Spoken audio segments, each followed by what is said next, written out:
It's an everyday choice. Having us this morning. I'm really excited to be here. And what makes me so excited about that is 1 Million Cups was actually one of the first entrepreneurship events Mona Lisa and I attended here. So it's an honor to be here today and to be sharing a little bit about the story of Wake with you all. So before we get into that, who's all familiar with Wake? Who has some Wake in their closet? All right? Yay. Cool. So first and foremost, just to give you the overall of the brand. So when we started this brand, Wake, we wanted to start a brand that represented something more than just clothing or wearing a t-shirt or a hoodie or something like that. But we wanted to connect with people in the world on a journey or starting a journey of self-love and self-awareness. So that is the mission behind the brand, building a culture and a community in the world on self-love and self-awareness. I'm originally from Chicago, and growing up on the south side of Chicago, self-awareness, self-love, it wasn't a thing that was talked about often. It was just survival every day, honestly. And realizing that and growing, into adulthood, I realized, what that did to me. And I think self-awareness is so important, it's something the world needs more of. Mental health needs to be talked about a lot more. So, when starting Wake, we knew those were the type of people we wanted to connect with, and we wanted to give them a feeling of self-worth through the clothing. We want them to feel good and fresh, you know what I mean? Like this jacket I'm wearing right here.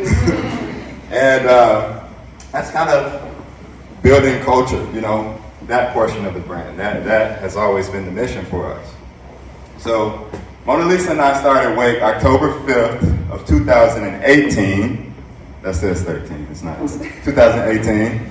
In the kitchen of our home in Aberdeen, South Dakota. And shortly after that, we decided to relocate to Sioux Falls because, 200,000 people is a lot better than 26,000 for new business owners. So we decided to relocate here, and I think I was more excited about using the storage room in our new home for Wake, rather than having just more space in itself. So we moved Wake into the storage room of our home, and 9 months into business, initially we were using Instagram messaging hundreds of people a day to generate sales on our website. But we realized that's not the best thing. Entrepreneurship, business ownership, I like to relate it to life. It's very much related to life. Entrepreneurship, business ownership, and life are congruent. They're kind of one and the same. And we realized, throughout life, you have to fix processes and work on things within yourself. And we realized that that's not enough. We're still, even to this day, learning things about business ownership. I think we can all relate to that as business owners. So we realized, okay, let's build a strong foundation here in our community. Let's really connect with Sioux Falls and spread this message and, connect with like-minded people. So we started hosting local pop-up shops, group discussions on self-love and self-awareness, and really connecting with people that way. Before I move on, I would like to raise hand. If self-love and self-awareness or mental health something that's talked about often in you guys' households or at work, just raise your hand quick.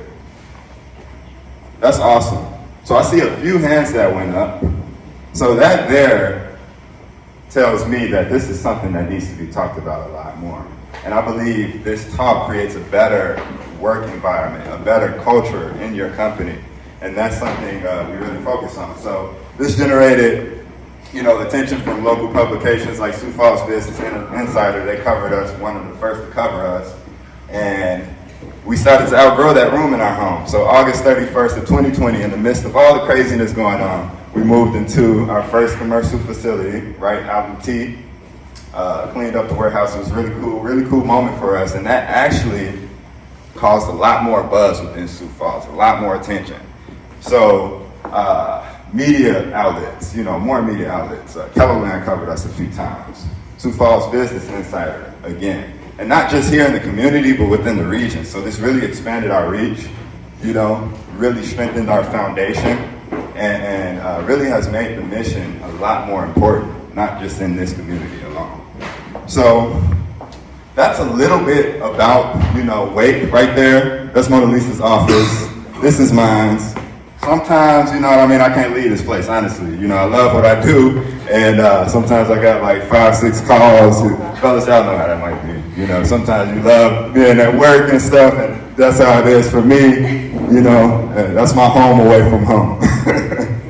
So it's been awesome, you know, building this community on self-love, and not only that, but within my family, you know, we have 2 kids, and that's something that we talk to them about quite often, and that we believe that needs to be talked about quite often.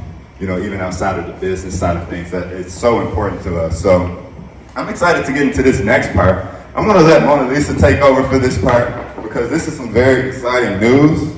Some very, very exciting news, and you all will actually be the first to hear about it today. So I'll let her take over for that part. Well, hello. I am super excited to tell you guys a little bit about the future at Wake. So over the past couple of months, Tyler and I have been discussing with each other, you know, throwing back ideas. How can we make our company even stronger? How can we build that foundation? How can we get more people aware of our company and what we're doing here? And so I would love to announce our new brand that we will be creating under Wake, They Self by Wake.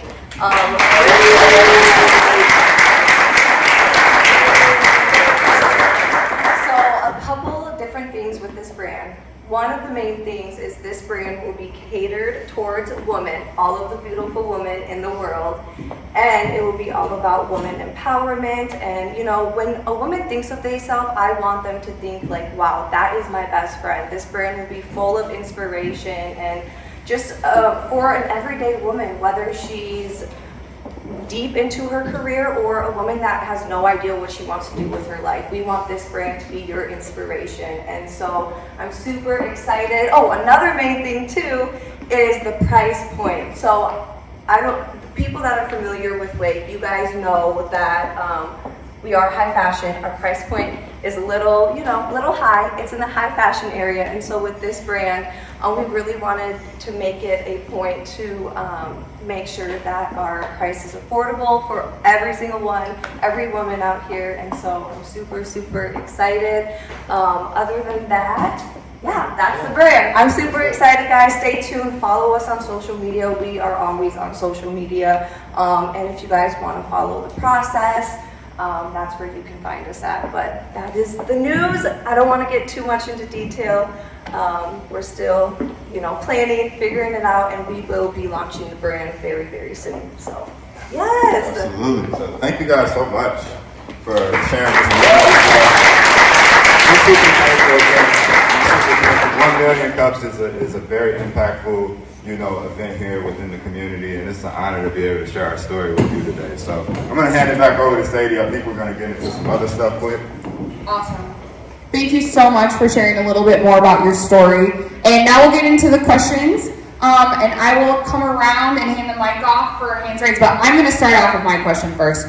So tell us a little bit more about your products. You did a really good job of describing. It might just help if you hold it a little closer. Hello? Oh, wow. I was like, I don't know if it's on or not, but we'll go with the flow. So tell us a little bit more about your products and maybe the streetwear lines. Okay. Let's start with that. Absolutely. So I'll go a little into my backstory. My backstory in education is in the arts. So I went to a performing arts school in high school, and I studied in dance, taking all the fundamentals and all of that good stuff. And while going to this school, Gallery 37, I was exposed to the fashion programs, and I loved hanging out with those kids. They would make all sort of type of crazy clothes, it was cool to me. And it was downtown in Chicago, so after being exposed to that, after school I would go to retailers like Saks Fifth, Neiman Marcus, Barney's, check out the designer clothing. It really inspired me, and at that moment I knew I wanted to do something with fashion. So 2016, I developed the idea for Wake. Started studying people like Ralph Lauren, Gucci, really diving into fashion and getting a better understanding of it and the processes. So the idea for Wake was always to create high quality streetwear clothing, fashionable clothing that people can feel good in, hoodies that can stay in your closet for 5-10 years, that has always been the goal. So the goal for the clothing itself has always been to create high quality products for people to enjoy, and that has longevity to them. So I know a little bit about the the origin story of Wait, or at least where you got like your seed funding to like start the brand. Can you tell that story? Because I think it's such a great example of like startup hustle and like making money by whatever means necessary. Yeah, of course. That was a fun process. So when Tyler and I got together, we both obviously had a mindset of we want much more out of life and we want to be our own bosses. And so Tyler actually came up with the idea about selling sunglasses on eBay. I was kind of like, okay, I guess, why not? And so we ordered sunglasses from China and started selling sunglasses on eBay. And through the process, it was working, but it wasn't working that much. And so, do you guys know about Poshmark? Yeah, okay. So that's when it was like first, Poshmark was just coming to like, everyone was aware of it. And so I heard about it and I was like, babe, we should sell sunglasses on Poshmark. And so he was like, okay, why not? We'll give it a try. We actually started selling sunglasses on Poshmark and a little bit on eBay still. And within 4 months, we made like 10 grand. And we thought that was really, really awesome. We were in the honeymoon phase, so we had to go take a trip. We went to Vegas, Colorado, and we had about like, I want to say 3 grand left over after that. And we're like, all right, we're back home. What do we do now? And so that's when I'll hand it over to Tyler. That's when we discussed. I've always been into fashion. I wanted to start a boutique, but I wanted it to be different. I wanted it to be edgy. I'm a very edgy person. I'm a risky person, let's just say. And so I wanted to showcase that. And Tyler was like, I created Wait. I'll give it to you now. Tell your story. Well, first and foremost, don't take that advice. Like, use the whole 10 grand. Yeah. Yeah. Don't do the honeymoon stuff like us. Use the whole 10 grand. You know what I mean? Just use that. Don't blow your money. You know what I mean? But yeah, after that, just went onto my hard drive. We got all the legal stuff taken care of, and that's how we got that started. Yo, Terry. I remember when I first came across the Wait brand. It was like a pop-up deal on 8th and Railroad. I loved it. It was so much fun, lots of energy. And what you said about the genesis of the brand is my favorite thing, like self-awareness and that self-love, all about that. So I was curious if either one of you like had a story of like how the merchandise like helped unlock that in someone, like, because that would be really cool just kind of to hear how the intent of the design and the messaging really has reached people, and like maybe the type of messages you get sometimes, and the gratitudes of just like doing what you're doing, not just for the sake of style, but really for that self-awareness and for that self-love. Yeah. I love this question because it really resonates with me. So in high school, or not even just in high school, but in middle school, on the south side of Chicago, fashion was really big in school, and it was a way for people to kind of feel comfortable within themselves and to kind of hide away from the things that were going on at home. And that's why even this new brand is so important to us in making things more affordable, because clothing does make us feel better about ourselves. Clothing is a representation of who we are. I strongly believe that. And that's why it connects with me so much, because the shoes I wore and the stuff I would even make myself at home to wear at school made me, more confident. Made me excited about getting up in the morning. You know what I mean? Y'all remember the first day of school, you get the ironing board out, you get the starch, and you like iron your pants and get that crease right in there. Yeah. It helped me with my confidence during school. So that's why that's so important to me. And even for others, people that wear our clothing and enjoy it, we get so many messages about, just how it helps people feel better about themselves. And someone might be out and get a compliment, and it really just pours into that person's life, having a product that, really contributes to their life. Because anyone can go to Walmart and get a t-shirt or whatnot, but I think it's the message and the story that really, empowers people through the clothing. I would say you hit that on the spot. So, yeah, that was great. I had a question for you. Can you tell us a little bit about your education on learning about supply chain and maybe some of your hurdles working through that? YouTube. YouTube, Google. Honestly, we're going to be completely honest with you guys. We didn't go to college or anything. I think this was just the passion and stuff. So to answer your question, honestly, YouTube, podcasts, I feel like a lot of the times people underestimate the amazingness from, YouTube and stuff. Some of the hurdles that we've gone through, oh gosh, you can tell that story about. So I recommend to anyone, if you're importing anything, to learn about the tariffs, learn about the different tariff codes, what you're importing, the fabric continents, or what the product was made of, because you don't want to get hit with the $10,000 bill on something that cost you $15,000. I'm just going to say that. And that's something, a hurdle we had to overcome. We got like a $5,000 bill on like a $9,500 shipment. Does that make sense at all? Not at all. So I would suggest to learn about the tariff codes. And for me, just keep trying to get to the right person. Keep trying to get through those gatekeepers and those people that want to stop you through the process, because that happened to us. And I actually throughout this situation, got connected with the right person that really helped us out and saved us with that particular shipment. So learn about the tariff codes, learn about importing, keep an eye on like world government and stuff, because we all know, I don't mean to get into politics, but I think it's important to, keep an eye on that stuff so that we're aware of these things and don't get hit with unnecessary bills, Yeah, that's your job in the company. And what a testament too. I mean, like you said, YouTube, podcasts, all of those educational things available for free. And I think that speaks to the entrepreneurship journey. Absolutely. And touching on podcasts, kind of like she just said, that's how.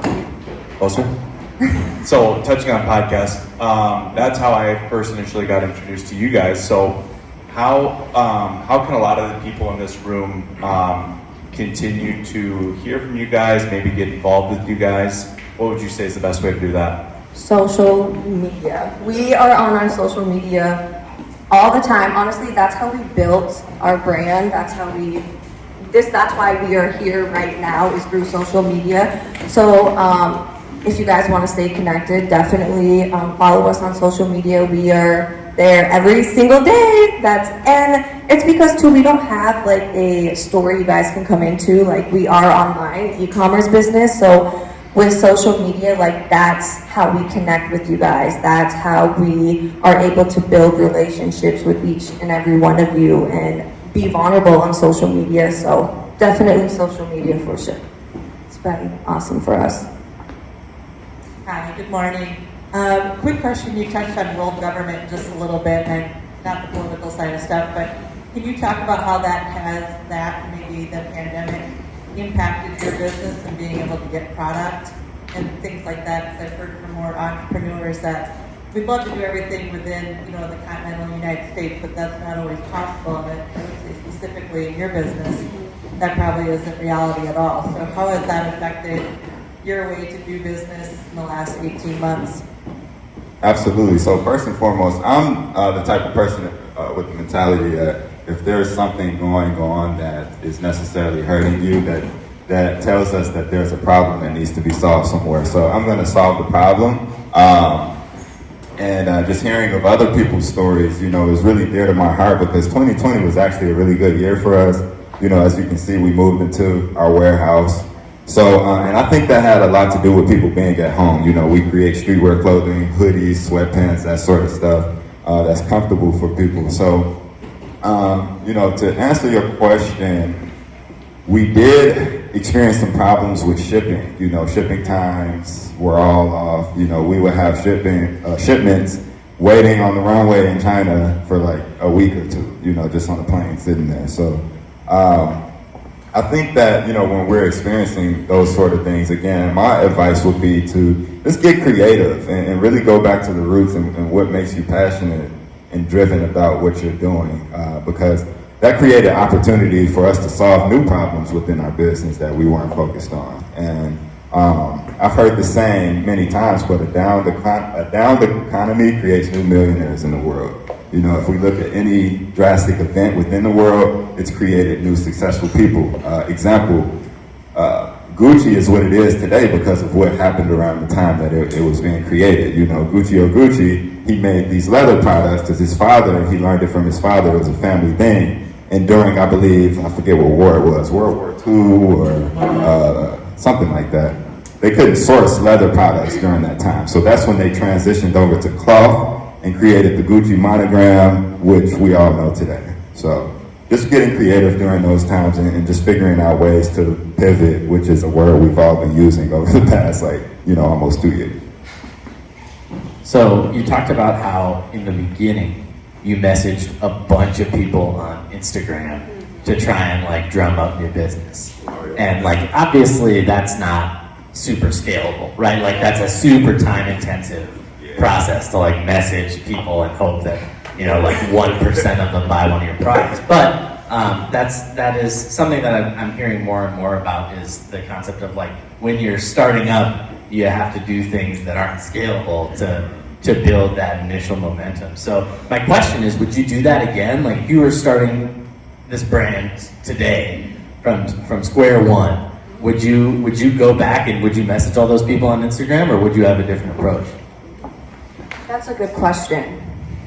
Part of me wants to say yes because it got us to where we are now, but then another part of me wants to say no because that was, sorry for my word, but that was hell. Okay, no, but it did get us. I would say I would probably have a different approach and probably reach out to more influencers on social media instead of just random people. And why I say that is because they have influence as well, and I think collaborating with them could obviously get our brand to where we are, probably even more than where we are right now. So definitely probably reaching out to influencers more. And at first I didn't believe in that. Friend over there, Logan, you always used to tell us, no, you need to do influencer marketing. No, we don't want to do that, but we live and we learn. So yeah, that's probably what I would do different. Yeah, my bad. And I like to throw this in there. Thank you, Logan, for Yes. everything you've done for us within the past couple of years of being in business. So Logan, he actually helped us throughout a lot of processes, solve problems, in terms of sourcing, the Instagram thing. So we actually got lucky. We got on when Instagram automation was a thing, when you can pay for a service to auto message people all day long. But yeah, we wouldn't go back to did that. help us. And Logan helped us with that. So Yeah. he's the man. You need to know him. Yeah. Oh, over here, sorry. Looking around the room, I can't believe I might be the only person wondering this, and I could probably just Google it. I kind of think of myself as a hip guy. I checked out your website. I use words like bougie and dripping. People look at me funny, like, you're too old to do that, Dad. We're on to other words now. Anyway, I go out downtown, or I go out roaming around the streets, and I wear jeans and a hoodie. But what is streetwear? I mean, what's your definition of streetwear? What's Google definition of streetwear? How do you feel it? What am I missing? It's comfortable clothing, it's suede, I'm just saying. Okay, well, my definition would definitely just be sweatpants, a sweatshirt, a tracksuit that still has suede to it, honestly, has art on it. Yeah. Art on it. I was thinking you're describing leisure wear, it sounds like. Yeah, we just use it in a more fancy way. Yeah.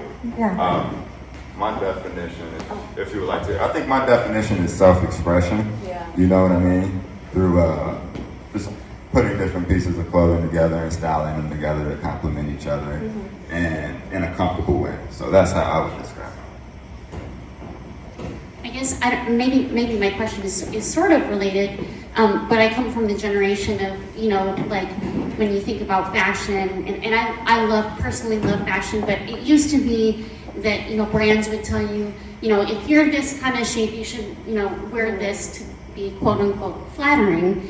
And that's what I think is really just fascinating about your brand is this idea of the self-love associated with the products that you're putting out into the world. So I don't know quite how to articulate the question, but can you talk about how, your approach to this, like self-love and self-awareness, impacts your product and decision making in terms of like design and in the brand. And my hope is like, I'm hoping to rock a hoodie sometime soon, but I haven't gotten there yet. I'll answer that question because I don't like to call myself a designer, but I do designer clothing at Wake, and Mona Lisa is more marketing, public relations, that sort of stuff. I think that's very, very important within fashion, because if you dive into fashion and really look at it, it's a really, cutthroat industry, and there's a lot of like shady things that goes on within fashion. If you listen to models and their experience with brands and, that sort of things, you have to look a certain way, or you have to be a certain height, or weigh a certain amount. I think self-love is very disruptive within the fashion community, because it's something that's really, just complete opposite of what actually happens within the fashion community. So I think it's very important to create clothing, one, again, that helps people feel comfortable. Two, it's streetwear, you know what I mean? And we live in a world where just attention, I would say, is more valuable at times, than actually feeling good about yourself. So creating streetwear clothing, I think it really helps with that, again, that confidence, and is very disruptive in terms of like the things that actually goes on within the fashion community. Because I've heard stories, and it can be very detrimental to people that works within, the industry, whether models or other creative directors or whatever the case might be. Hi, my friends. Hi. I'm so proud of you guys. You proud guys of you. inspire me all the time. I love seeing you here. My question is, what was like the dream when you started Wake? What was the end goal that you saw it getting to? What was the big dream that you're working towards? And has that changed now? Like, what do you see that dream, 5, 10, 20 years from now? What is it from then to now? Good question. So our dream obviously is to be worldwide, wanting to, Wake to be in New York Fashion Week one day, and just to really build a culture around Wake and what we do. And it's, crazy that you say that, because I feel like that's why we are pivoting with a new brand too, because I think it will allow us a lot more opportunity and to get us to our end goal. And sometimes you kind of have to cut your first vision and, pivot and do something else. So that's honestly why we're starting this new brand too. It's just obviously for women empowerment. Like, come on, women, we need to stick together, stand together, help each other out, inspire each other, and that's, a big goal, but also too to get us to where we want to be as well. So worldwide, I mean, we have a plan, but it changes, okay? Like with business, you entrepreneurs can probably relate. It's like up and down, up and down, up and down. Kind of just go with the flow. I don't know. Go with the flow. So I have two different questions. The first one is, when you started, you said you were messaging, just direct messaging on Instagram. How was that process evolved? Did you just go from asking for credit card details and swiping on PayPal to then did you create like an online store through what type of software? What were the major mistakes or realizations that you found? And did it go from that process of swiping just a card asking for numbers to now do you have a system in place? And then a second question is, how does that influencer marketing work? Do you just give them free product? Do you pay for them depending on the followers? How does that work? Good question. So we've always had the online store, so we would chat with people, utilize like voice messaging on Instagram to chat with people, and they would pick out something that they like, and we would direct them towards the store. So really very much a sales process that we use. So the website was always there. In terms of marketing, our process has changed. Budgeting for advertising via social media, print ads, billboards, that sort of stuff. And, again, that sort of stuff. I think outside of that, just really building that genuine connection with the community has helped us tremendously, just really connecting with lives. So that's something we're always working on, strengthening that process. through this new brand, we're actually switching over into a new system and built out a new website so people can enjoy their, shopping experience a lot more and all of that good stuff. So, yeah, again, the process was always, directing people towards the website. I would recommend, if you're starting a brand, if you have the idea to start a brand, just really diving into the community aspect and the marketing aspect, because I believe that's what creates a business. Being able to market it and get in front of faces and stay in front of faces. We've been seeing Coca-Cola all of our lives because they're great at marketing. They're great marketers. So that's what I would say. Was that using like Shopify or? We're switching over to yeah. Shopify. Shopify is great. We're using Squarespace, but we want a more e-commerce business, especially with this new brand. We're going to be doing a lot of different things and stuff, so Shopify for sure. We're excited. I hear Shopify's amazing, so. Yeah, a lot of the top brands use Shopify, their infrastructure, so that's what we're seeing. And just clarifying on your question too, so can you maybe detail out how you approach influencer marketing? Because I am genuinely curious about that too. I mean, is it a free product? Is it the events? Is it something like that? Yeah, absolutely. Yeah, so with influencer marketing, I used to do this, but now we did bring someone else onto the team. She's actually here right now, Aurora. She is going to be our influencer marketing manager. So what she does, her role in the company is to reach out to a lot of influencers a day on Instagram and build that genuine connection. And obviously sometimes some influencers do want money and stuff, and just depending on our budget that month, we'll see if we can do it. But most of the time, we just reach out to them. Hey, this is our brand.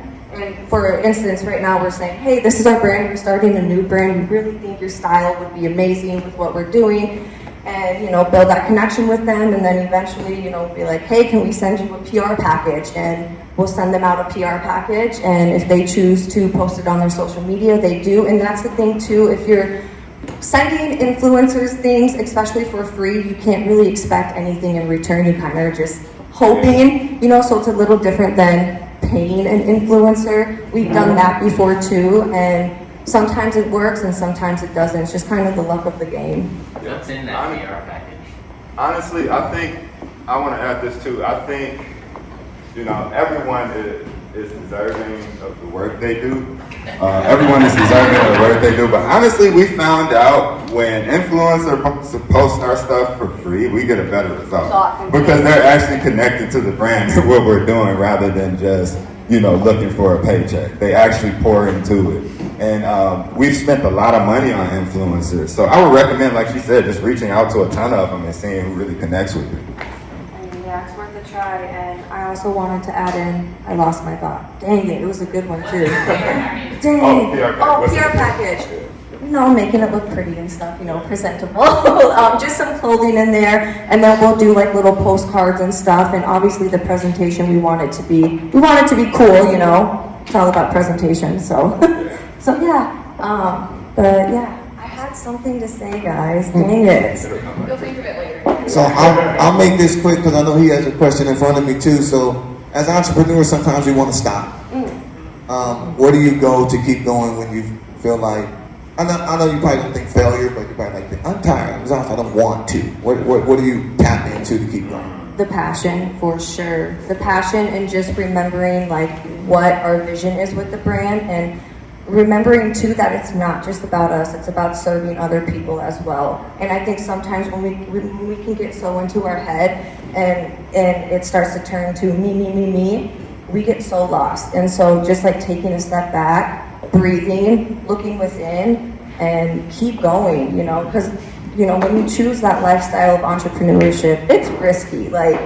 You really don't know. One day you can be so high, and the next day you can be at rock bottom. It's just the name of the game, and if you like adventure and taking risks, then yeah, it's fun. You talked about that $3,000 of seed money that started out. Have you sought out any outside capital other than that, or just it's all grown from that $3,000? Yep, it's all grown from that. We just reinvest. Eventually we want to get to that point, but when the time is right, it'll be. Awesome. And I know we are just about to the end of our time here. I have one more question and then another one more question. And I know I saw a hand raise over here, so I'm sure you guys will stay afterwards. I'm curious what it's like being a young entrepreneur in Sioux Falls. Ooh, this is big. We'll both say something about this one. So, again, we're so thankful and honored to be here, you know, to be able to present to you. And that's one of the things and I'm glad you brought that up, Sadie, because I know our audience is a lot of younger people, and some people don't get into entrepreneurship until their mid-20s, 30s.